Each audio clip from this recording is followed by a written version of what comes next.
Sasuke probably on the rooftop of the Sasuke Retrieval arc, he probably is viewing Naruto. That fight is probably supposed to mirror very closely the Neji versus Hinata prelims fight. Neji is supposed to be stronger than Hinata, and he knows it, and he's going to let Hinata know, because almost Hinata not submitting and instead just choosing to fight Neji is already almost disrespectful to where Neji's level is at compared to her level, because Neji's acknowledging the fact that his level should be above her level.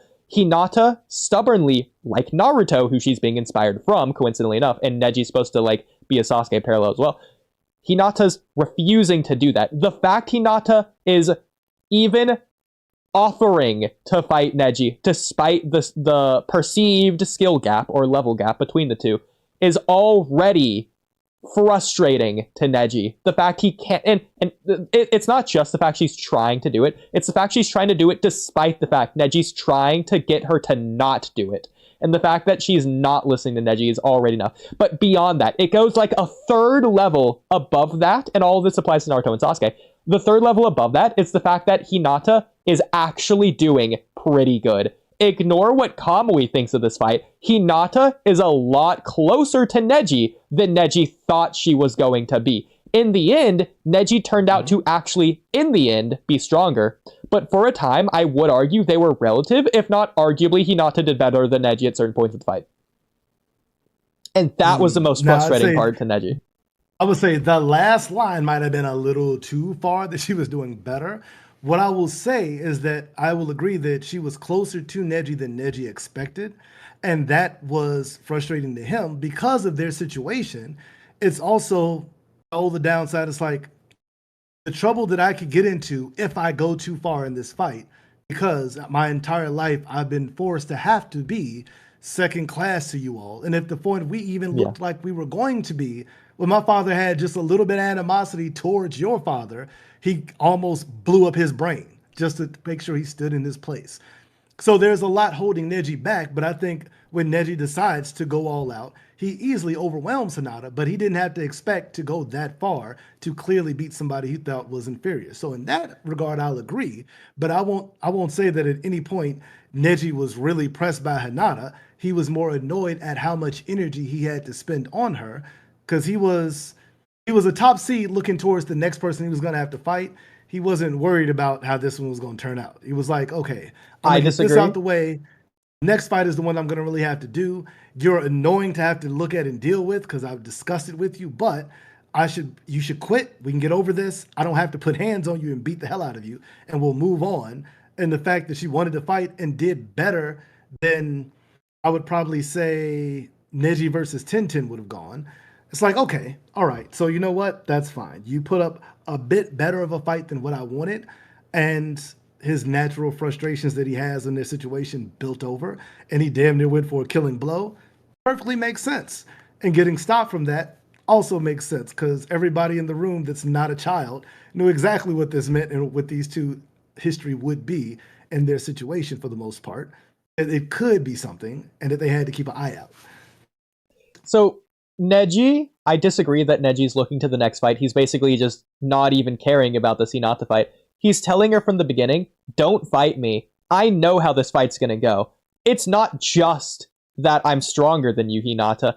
I've got my head in the game. I'm focused on this fight. I'm not gonna hold back. If you fight me, it's going to end badly for you. You're timid, you're shy, your head's not really in the game. I can tell you don't even really want to be here. Your legs are shaking, Hinata. If you fight me, clearly you're not going to win, because it's not just the strength gap, because even if you were trying, then the strength gap is there, but you're not even going to try because you're too scared to do that. So don't fight me, because I'm going to try and I'm going to just dominate you.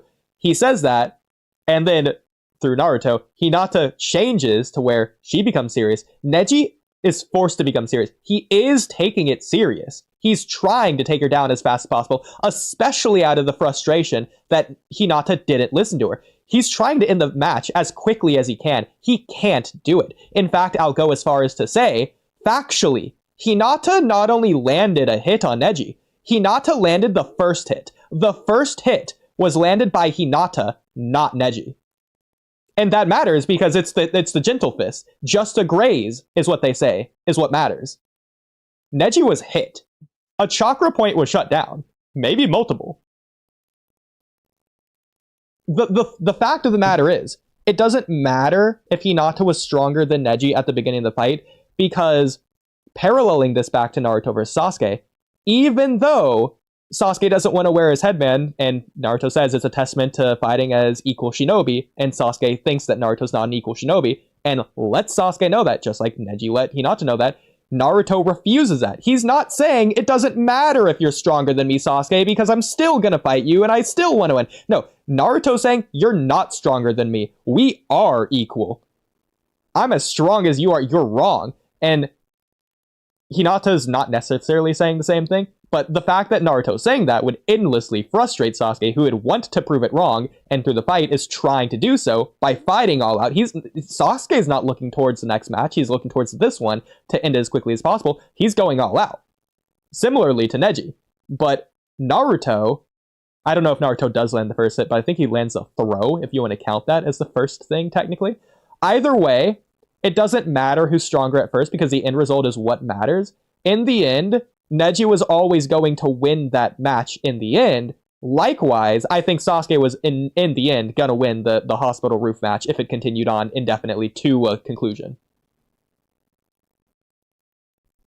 Even if Naruto was stronger at first. Or if they were equal at that point, doesn't matter. Sasuke, at the end, he's the stronger shinobi, he's going to win. Is how that would go. The longer it goes on, the more likely it is that Sasuke's going to win. Same for Neji. I would say, yeah. Only difference is I don't think that Neji was trying all out from the beginning, because Neji didn't look at Hinata as a viable opponent. He didn't think he needed to go all out to be able to take her down. He did the master stroke against her. That's his ultimate move.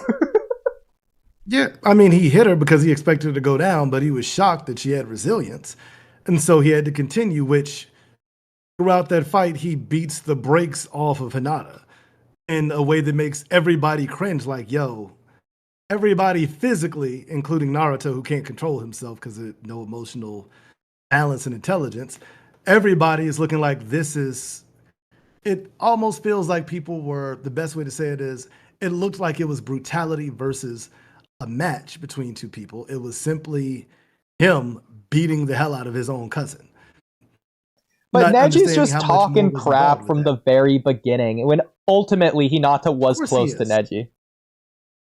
I wouldn't say close. I would say that she could defend herself, but again, that's like saying combat-wise at the bell test, Sasuke and Naruto are close. No, there's a clear difference between them. I agree. Now, is it an overwhelming, I'll instantly kill you difference? No. But it's a clear difference that if they fight, as they did fight, Sasuke always won. Now, would Sasuke be annoyed? Would there be moments where Naruto could surprise him with a move here or there? He might get a hit or two, but he couldn't come close to putting him down. I completely or really agree. Even getting him dirty, other than getting his own blood knocked onto him. Completely agree. It's a clear win of who's going to win that fight. Just like in this one, at the point where if Sasuke, or in this case, not Neji, went all out from the beginning, just like for Gaara, if Gaara went all out from the immediate moment things start, then it's going to be over. But it's the whole point of not thinking that they will in that situation that makes the difference, because they're so powerful and prodigious. He doesn't expect to have to use 100% of his ability and effort to knock her out. 15, 20% should have been more than enough. And then being surprised by the fact that she can fight back. I'm just saying that as an example. It's not the actual thing that it is. Okay. I'm giving it as an example of using a lesser amount than your full capability to be able to knock her out, because he's not trying to kill her to start the fight with. It's, I should be able to hit you and knock you out. He's not fighting her like he's Rock Lee. He's not even probably fighting her like she's 10-10. It's like, okay, I should be able to hit you. This should knock you out. We should be done with this. And she's able to sustain it. It's like, okay, the fuck, how are you able to do that? That shouldn't be something you're capable of. And then they continue, and he ramps up more and more as he goes through it, because of the fact he gets so angry and annoyed at the fact that she's holding up so long, even from a defensive standpoint, that she's doing far better than he expected, which is shocking to him. So I'm glad that you would at least say that Neji's ramping up. I would agree under your interpretation. He would be ramping up. My problem with that is he's saying, how the F you shouldn't be able to do that from the moment she agreed to fight. So before the fight had Yeah. begun, Neji was already being shocked. So if you don't want to say he's going all out, he's putting in enough effort he thinks is necessary to win against a Hinata who's going all out, who I think should be relative to Neji, considering how good she does against him. So then if Neji is ramping up, he's not ramping up much. He's at 90% going up to 100%. And would you agree, once Neji's hit by Hinata, who lands the first hit, Neji should be going all out from then on. I would say no to it being 90% to 100, because if that's the case, the fight would have been over. The fight would have been really done. Hinata is not that strong of a fighter, even on her own team. Kiba's technically the attack, well, I almost said attack dog, pun intended, is the attack dog of their team with the strongest overall attack, while Shino is the thinker of their team. And Hinata, I would probably say, in terms of physical combat, is second because of Gentle Fist. But even getting hit with the attack damn near did nothing to Neji. And if anything, it was more the idea that she struck him and him realizing that he should be trying harder, and the fact that she even was able and capable to, meaning that he needed to now, at that point, start to ramp things up more. But remember, he also still has to hold back because of who Hinata is. That's the catch. Neji's not doing that. Neji was trying to kill her. He's not doing, oh, your main branch. Neji didn't try to kill her till the very last strike. Bro, he's willing to do it from the beginning. Where they stopped her. He's willing to do it from the beginning. Being willing to and actually doing it are two completely different things. I completely agree. Nothing but the last strike would have been an actual lethal blow. And that now the downside was that he could have went for that lethal blow before that point multiple times. But they didn't stop that because he wasn't going for a lethal strike. The moment that Jonin saw a lethal attack that would have been a kill shot, they stopped it. That's not true. That's not true. All of them, when all four of them jumped in immediately to stop him for the lethal strike he was about to do to Hinata, who couldn't defend herself at that point. Well, no, Neji does land a lethal blow. That's why Hinata's dying and needs to be, like, essentially resuscitated. Because he hits her in the heart. I think twice. I was gonna say at least once. I was gonna say he didn't do it as a lethal strike. It was a lethal strike. No, if Hinata didn't get healing, she was gonna die. She could have died. There's a difference. No, she was going to die. It's so clear. Kurenai runs up to her unconscious body and then looks over at Neji like, was he really trying to kill her? And then Neji's like, oh, you better not focus on me. You better heal her, otherwise she's gonna die. Ha ha ha. He's being so evil about it. It's so clear she was gonna die. In my opinion. We would definitely agree to disagree on that, because if she was going to die, then he would have killed her. No. Now, was she extremely injured? Was she in the ICU level of injured where breathing might be a problem for you for a while? Definitely. I would say broken ribs, everything. He probably gave her the worst beating of anybody in the exam, including arms being blown up by sound being covered by bugs. Hinata got the worst beating in the tuning exams. That's crazy. But death, no. Absolutely. He didn't care if Hinata died there. Maybe he even wanted it. After what Hinata tried to do to him, tried to basically embarrass him, landing the first hit, even agreeing to fight. Also, I will say, jutsu fighter in the entire exam, and out of everybody there, saying that he couldn't kill her when he wanted to kill her, and that the Jonin was going to let that happen, that they didn't stop him before the killing blow. This just presupposes that Hinata just has to be weaker than Neji for this interpretation to work. Because it just doesn't make sense to me why the fight would last as long as it does. He's not trying to prove anything by drawing the match out. He's trying to prove something by making the match as short as possible. So if he gets a gauge of how strong she is, if Neji's massively stronger rather than relative, then Neji's going to know how much force he needs to end the match immediately. He doesn't do that. Because he can't. That is assuming, again, that he knows exactly what he needs to endure, and also accurately estimating how strong Hinata is, which Hinata's whole point is that she was more resilient than he gave her credit for. He thought that she was a 2, and she's clearly at like a 5. He's still at a 9 at 0.5. He's still the strongest taijutsu fighter, period, out of this entire group. It just took more to put her down than expected. Referring to, say, for example, My Hero Academia, is Bakugo versus Otaku. It's not that Bakugo couldn't overwhelmingly hit her is that it took more effort than anybody else expected, except for him, who took it serious from the jump. That's the only difference between the two, is that Bakugo was cautious about it, whereas Neji fully expected that he could easily overwhelm her and didn't understand how resilient she was because of his own perceptions and biases. Not because he's not a great fighter, it's because he didn't expect her to be good because of how he feels about the main branch family. But That's it. that's the thing with Bakugo and Ochako. Bakugo's taking it seriously. If Bakugo Mhm. actually was that much stronger than Ochako, then Bakugo's not going to need to set something up in order to win. But he did have to do that. He didn't just speed blitz one-shotter. Likewise for Hashirama and Madara. Hashirama had to kill Madara by stabbing him from behind. He couldn't do it otherwise. Hashirama's not stronger than Madara. Otherwise, he would have just killed Madara. Likewise for Yeah, here. I would say again, even in this situation, it's not so much that it's using the Bakugo situation, is that he played it cautiously because he understood that only took for him to lose, it took one mistake. So he had to do it perfectly, which means he had to take his time. If he throws out a big blast, which as they've already established in that point, quirks are also physical. The recoil from all that could leave him vulnerable to a point where he loses.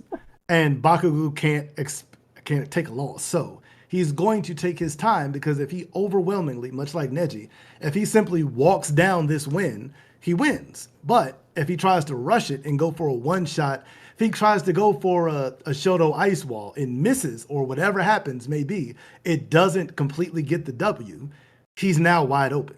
And there's no need for him to take that risk on a chance when he can simply win by doing the bare basics of what he always does and can just slowly push her out and win and wear her down.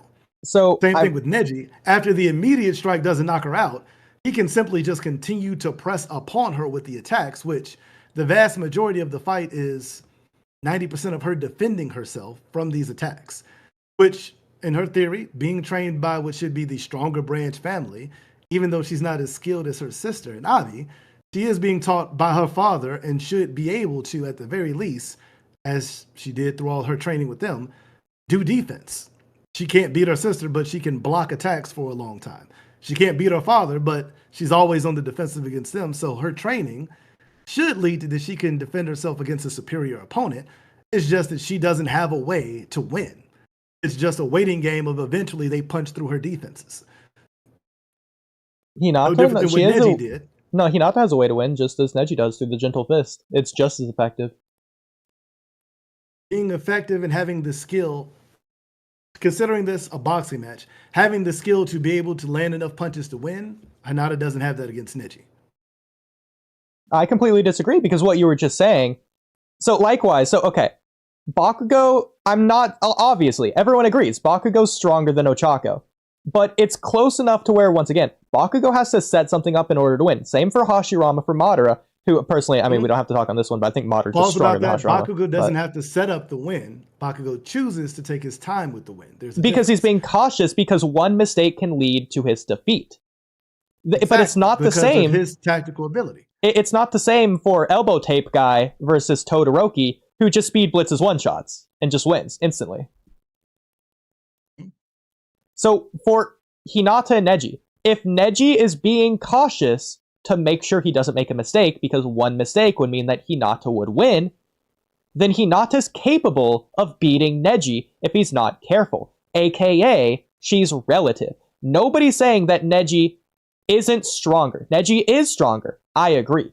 I just don't think there's a big gap at all. Well, I was going to say she has a chance to be able to win because she uses Gentle Fist and what Gentle Fist can do, which Neji knows far better than Hinata. There's no way that I don't think that's true. Being reckless. Yeah, okay, well, maybe I'm being semantical here, but I don't think one knows more than the other. I think they both just know it. They know all they can know, and then Neji's just more skilled with it, if you want to argue that. Neji pulls out different techniques that he's not even taught, whereas Hinata takes time and doesn't even learn better techniques until Shippuden. Neji, without training, develops at a faster rate than Hinata with training. With training by the strongest of the Gentle Fish users, her father. See, and this her is the sister thing. is considered a prodigy also. Hinata's doing the same thing as Lee narratively in the prelims. Nobody, except for Kurenai, and except for Guy for Lee, knows how strong Hinata and Lee are. They're the underdogs. Everyone's underestimating them, just like Naruto. Except really, realistically, nobody knows how strong Naruto is. Here. You're But- right, they were doing the same thing, both losing. Okay, there you go, Axel. There's now. Well, they're not losing; they're just not winning. So they're a splendid ninja, and they have to prove that. They are from the beginning, but people don't realize that yet, so they're underestimating them. Look, they're looking down on them. They're thinking of them as weak, when in reality, the entire time, they aren't weak. They're relative to their opponent, and the fact that they're going even with them and making the match last as long as it is proof of that. And what I'll say based on that is the fact that Hinata and Lee weren't weak because they're physically just not able to contend. Hinata is the shy, timid person. That's why she fails at her training. That's why she trains alone. Kurenai sees and realizes she has a ton of endurance. She's actually pretty good at this. Same with Guy and Lee. Lee tells Guy that every time that they go on a mission, because Lee considers himself inferior, his legs start shaking. That's why Lee can't contend with Neji. It's not because Lee isn't fast enough or strong enough or skilled enough. That's why he originally lost, but then he got stronger. Then he got up to Neji's level, but every single time, despite being relative to Neji, every single time he would lose, which would only fill his sense of doubt, his self-destruction path, basically. He's basically fueling the only reason that he's still losing to Neji. The same would be here for Hinata. That part I can't fully agree with. I can understand the idea that they don't believe in themselves enough to win. And in anime, we learned that believing in yourself can just make all the difference, which unfortunately, in certain cases, there is a clear difference in ability between the two. And in this situation, Neji is the superior of the two of them if they're both giving their best effort. The only way Hinata wins is if Neji doesn't try. That is Hinata's win con in this situation. Neji not caring enough to give his best effort. If Neji's a 10, Hinata's a 9.5 when she's going all out. This is the first time she's ever gone all out, so people see her as a 3, but in reality, she's a 9.5. Nobody knows that. She's just under Neji. Just under her. No, not even remotely close, because if she's just under Neji, that means that she would be stronger than Hanabi. She's never gone all out against Hanabi, who doesn't have this issue. Hanabi's kind of like Ino in personality. She's just gonna go all out without it being a big deal. For Hinata, this is a huge deal. We know that because Naruto is the most important person in her life because she wants to change, because she wants to be like Naruto, but she's not like Naruto, even though she wants to be. That's her whole narrative. I would actually agree with that, Space. We do have very different views on this part of the battle and about that, because while I also love Hinata to a detail, Hinata, combat-wise, isn't as strong as Neji or even close at any point. This is the way that Gentle Fist people have to fight because of their hands being so deadly. It's like watching two people with daggers. You have to avoid the hand. You can't technically tank the hit because tanking the hit does far more damage. But I can concede that it was a closer battle than Neji ever expected it to be. Well, I would obviously agree with that. If it goes all out, I don't think that it's a close fight at all. And I don't think he went all out till the end. And when he got towards the end, it became a brutal beating of Hinata to the point that she's basically in the ICU of the ninja world. It goes from being a fight to a beating. If anything, I think Neji's probably trying... I'm not going to say the least at the end, but once he shuts off Hinata's chakra network, Hinata cannot win anymore. At that point, it's like Kiba beating down Naruto. At that point, it just doesn't really matter. Neji's already confirmed he's guaranteed to win. It's just about doing it at that point. Like, he's not going to lose. He doesn't have to be careful anymore. It's not about mistakes. But despite that, Hinata's still going relative to him, even though she can't do the Gentle Fist.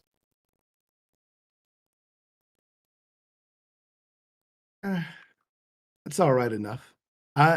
I do feel that we've beaten enough of the dead horse on this one for sure, that we just That's view it right. slightly differently. That's You right. view You them being guys slightly edit higher in say the dead comparison. horse and then beat that too.